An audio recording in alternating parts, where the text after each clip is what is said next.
नमस्कार दोस्तों, polytechnic study centre में आपका फिर से एक बार स्वागत है। तो आज हम फिज़िक्स का एक नया चैप्टर है हाइड्रोस्टैटिक्स करने जा रहे हैं। तो सबसे पहले तो मैं आपसे माफ़ी मांगना चाहूँगा कि वीडियो आने में इतनी देर हो रही है, क्योंकि मैं अभी थोड़ा आउट ऑफ स्टेशन था, अब थोड़ा बाहर से अब घर पे आया हूँ। तो मैंने एक दिन लिया था बस, क्योंकि सुबह की जर्नी थी, इसीलिए। तो अब मैं आ चुका हूँ। तो अब मैं उम्मीद करूँगा, मतलब अपने आप से ही मैं उम्मीद करूँगा कि मैं रोज़ वीडियो बना के डाल सकूँ और आपके लिए सही सही कंटेंट ला सकूँ। और अभी ये चैप्टर मैं करवा रहा हूँ, उसका थोड़ा सा इम्पोर्टेंस है, वो मैं आपको वीडियो में आगे बताऊँगा। तो और मैं एक चीज़ और आपको क्लियर कर देना चाह रहा हूँ कि जो आप कुछ लोग कहेंगे सर आपने वीडियो बना के तो डाला था एक, तो वो एक वीडियो इसलिए बना के डाल पाया था क्योंकि मैं पढ़ाई के रिलेटेड मेरे को एक माहौल चाहिए होता है। तो इसलिए उसके लिए मैं अभी थोड़ा तैयार नहीं था। उस जहाँ पे भी मैं गया हुआ था, ना मेरे पास कुछ सेटअप था, ना मेरे पास अपना मोबाइल था वो वाला जिस पे मैं बनाता हूँ, ना मेरे पास कोई चीज़ थी, ना मेरे पास माइक था, ना कुछ। इसी वजह से वीडियो आने में इतनी देर हुई थी। तो अब हम पढ़ने जा रहे हैं हाइड्रोस्टैटिक्स। तो पहले इसे देख लेते हैं कि होता क्या है। ठीक है। हाइड्रोस्टैटिक्स बेसिकली क्या होता है, एक स्टडी होती है। बेसिकली जो हाइड्रोस्टैटिक्स स्टडी होती है किस चीज़ की, फ्लो ऑफ लिक्विड्स की, वाटर की, इन सब की। पहले हम जान लेते हैं कि हम इसे पढ़ेंगे क्या। ठीक है। वैसे भी हाइड्रो से आप समझ जा रहे होंगे कि इसमें कोई ना कोई लिक्विड या वाटर के रिलेटेड बात हो रही है। स्टैटिक्स यानी कि रुकाव या बहाव, ऐसे करके कुछ इसके लिए यूज़ होता है ये। ठीक है। तो हम देख लेते हैं आगे कि इस चैप्टर में हम क्या क्या पढ़ेंगे, चैप्टर एट ए ग्लैंस में। तो हम इसमें देखेंगे प्रेशर क्या होता है। प्रेशर हमको पता है, मैं शॉर्ट में बता देता हूँ आपको। आपको पता होगा कि जब भी मैं कोई एक चैप्टर एट ए ग्लांस में आपको बताता हूँ, तो मैं आपको पहले शॉर्ट में बता देता हूँ कि उस टॉपिक में हम पढ़ेंगे जो हमको पहले से पता होता है। तो प्रेशर पता है क्या होता है, फोर्स अपॉन एरिया। डेंसिटी क्या होता है, mass upon volume. Liquid pressure भी हमको पता है। अपथ्रस्ट क्या होता है, जो अपवर्ड फोर्स लगता है किसी बॉडी पर जब वो पानी के नीचे हम उसको दबाते हैं, ले जाते हैं। तो उसके बाद Archimedes principal, atmospheric Archimedes principal भी उसके अपथ्रस्ट के कारण डील करता है। तो अब सबसे पहले हम पढ़ेंगे यहाँ पर ब्रांच ऑफ फिजिक्स। हाइड्रोस्टैटिक्स होता क्या है, मतलब ये वर्ड, ये ब्रांच क्या है, उसको हम इस लाइन में, इस पूरी लाइन में यहाँ पर जानेंगे। तो हम जान लेते हैं पहले इसका मतलब। Branch of physics, sorry, branch of physics which deals with the characteristic of flow at rest, particularly the pressure exerted by the fluid। जैसे मैंने को बताया फ्लूइड, और फ्लूइड में हम गैस और लिक्विड दोनों लेते हैं, ये आप बात याद रखेंगे। On immersed body, application principle of hydrostatics are used in the high depth and. तो बेसिकली क्या है कि जब भी हम वाटर, फ्लूइड या गैस की स्टडी करते हैं, ये सारी चीज़ें हाइड्रो के अंदर ही आती हैं, हाइड्रोस्टैटिक्स के अंदर। तो जब इनकी स्टडी करते हैं, जब ये स्टैटिक पोजीशन में होते हैं, तो उस उस स्टडी को जो इसके रिस्पेक्ट में करी जाती है, height, depth, pressure of liquid के अकॉर्डिंग, तो उसको हम हाइड्रोस्टैटिक्स बोलते हैं। ये आपको सिर्फ वर्ड की डेफिनेशन आपको बताई गई है कि इस वर्ड किस चीज़ के लिए स्टैंड करता है वो। ठीक है। आगे हम देखेंगे, माफ़ कीजिएगा, चलिए आगे देखते हैं। आगे हम क्या पढ़ने जा रहे हैं, प्रेशर के बारे में। ठीक है। तो प्रेशर क्या होता है, वैसे होता है फोर्स अपॉन एरिया होता है प्रेशर।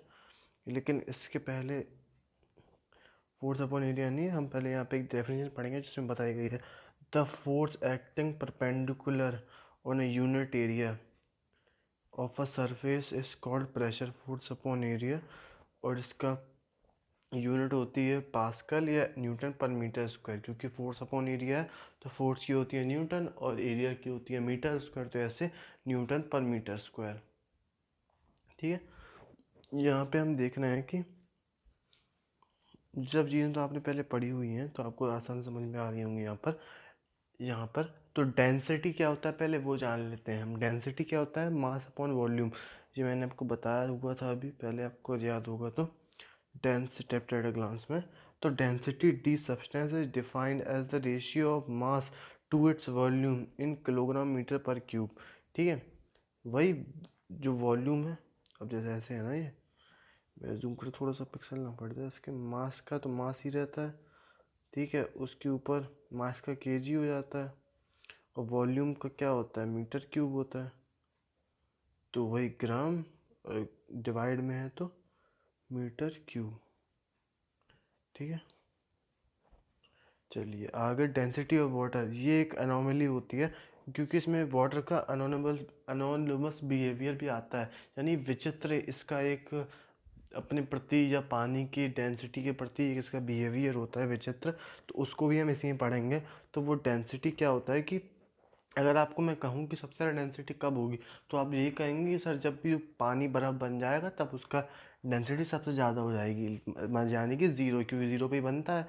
लेकिन आपको एक बात याद रखनी पड़ेगी क्योंकि ज़ीरो से पहले जब वो बनना स्टार्ट होता है तो 4 डिग्री पर ही उसको हम सबसे ज़्यादा हाईएस्ट डेंसिटी का मान लेते हैं। और अगर हम बात करें इक्वल डेंसिटी के लिए, अगर एक हमें टुगेदर निकालना उनकी डेंसिटी, तो D1 प्लस D2 अपॉन 2 एक एवरेज निकाल लेंगे। और अगर हमारे पास क्या आएगा, मास डिफरेंट है, mass is having density D1 and D2, same mass, अगर मास सेम है, सॉरी, मास अगर हमारे पास मास अगर हमारे पास सेम है और डेंसिटी डिफरेंट है, तो उसके लिए हम ये फॉर्मूला यूज़ करते हैं। और अगर मास भी डिफरेंट है और डेंसिटी भी डिफरेंट है, तो उसके लिए हम क्या यूज़ करते हैं, जो वाला फॉर्मूला, यानी कि m1 plus m2 upon mass. यहाँ पर बेसिकली क्या आने था, जब देखो ये सब हटा दूँ मैं, तो ये जो ऊपर भी यही चीज़ है, नीचे भी यही चीज़ है, तो इसमें बेसिकली बताया क्या गया है कि ये नीचे जो देख रहे हो ये होता है, ये वॉल्यूम का पूरा फॉर्मूला है, ऊपर मास का है, तो डेंसिटी के बराबर तो आएगा ही ना। तो मास को हम कंबाइन कर रहे हैं, तो m1 प्लस m2 लिख दिया हमने, ठीक है। उसके बाद हमने वॉल्यूम को जब कंबाइन करा, तो अगर अगर मास अपॉन वॉल्यूम, अगर डेंसिटी मास अपॉन वॉल्यूम होता है, तो वॉल्यूम मास अपॉन डेंसिटी हो जाएगा, ठीक है। तो इसी के साथ ये यहाँ पर जो नीचे की साइड वॉल्यूम का जो पोर्शन है उसको हम मास अपॉन डेंसिटी के फॉर्म में लिख लिया। और जैसा कि हमको पता है यहाँ पर कि मास भी यहाँ पर m1 है और उसका डेंसिटी d1 है, क्योंकि दोनों अलग अलग ली गई है, इसीलिए हमने इस फॉर्म में इसको लिखा हुआ है, ठीक है। रिलेटिव डेंसिटी क्या होता है, relative density is defined as the ratio of the density of a substance to the density of water at 4 degree Celsius. मतलब किसी भी एक लिक्विड की, यहाँ पर हम लोग को बोला कि relative density define as a ratio of the density of a substance, liquid की, गैस की, सब्सटेंस बेसिकली, उसकी डेंसिटी वाटर के रिस्पेक्ट, वो भी 4 डिग्री सेल्सियस पर हमारा रिलेटिव डेंसिटी होता है। इसकी यूनिट नहीं होती है क्योंकि ऊपर भी एक डेंसिटी के लिए एक वही जो पास्कल ले लो, उसे किलोग्राम मीटर क्यूब लिखने से बजाय नीचे भी पास्कल, दोनों कट जाएंगे तो बेसिकली 1, तो 1 मल्टीप्लाई करें, डिवाइड करें, कोई फ़र्क पड़ता नहीं है।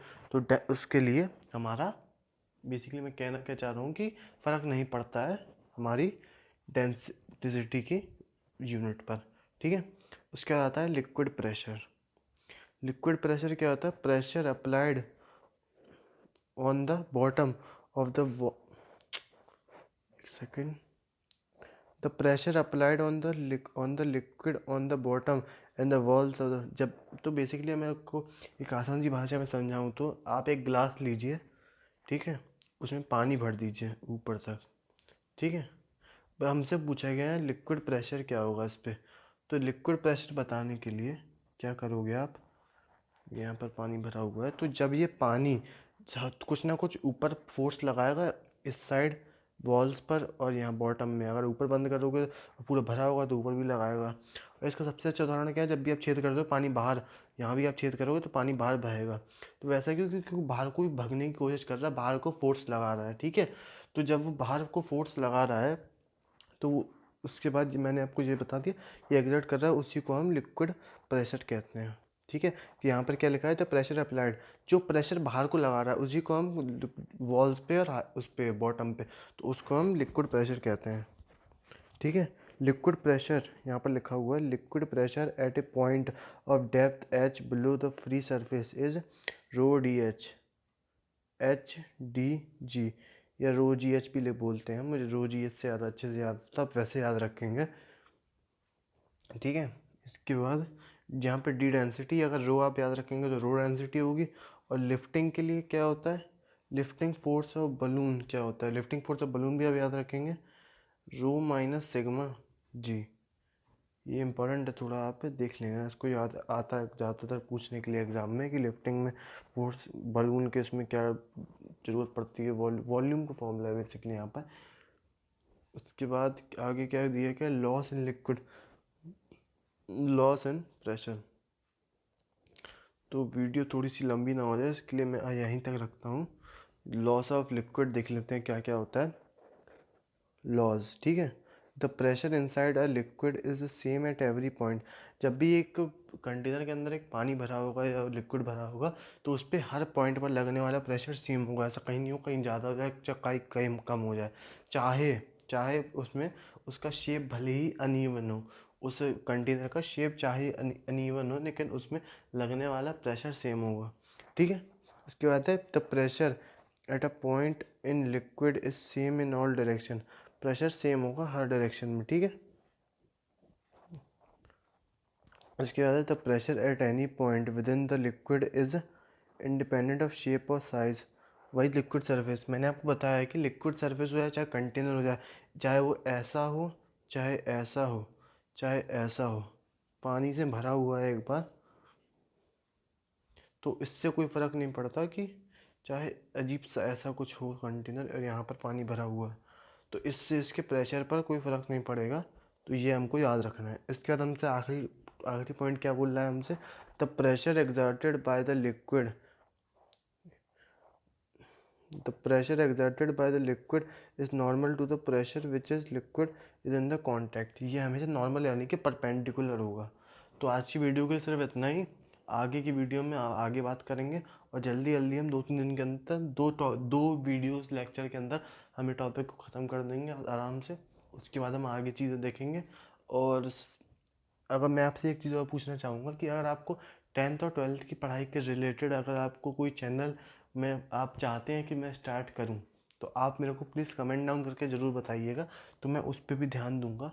क्योंकि मेरे दिमाग में आया था कि जैसे मान लो इस पूरे यूट्यूब में हम सिर्फ यही से बता रहे हैं कि आप पॉलिटेक्निक के रिलेटेड कैसे पढ़ाई करें। और अगर आप चाहते हैं कि और भी चीज़ें मैं कवर करूं, जैसे 10th हो गया 12th हो गया, और अगर आप कोई छोटी मोटी जॉब्स के लिए जैसे एनडीए वगैरह ऐसी छोटी मोटी जॉब तो नहीं होती है खैर, लेकिन अगर मैं आप कम एज वाली जॉब के लिए मैं पढ़ाई करवाऊँ, जैसे एनडीए हो गया, उसके बाद एक्स ग्रुप हो गया, तो उसका आप मेरे को बता सकते हैं, तो मैं उसके लिए भी आपके लिए लेके आ सकता हूँ कंटेंट। तो बस मिलते हैं अगली वीडियो में, तब तक के लिए बाय बाय।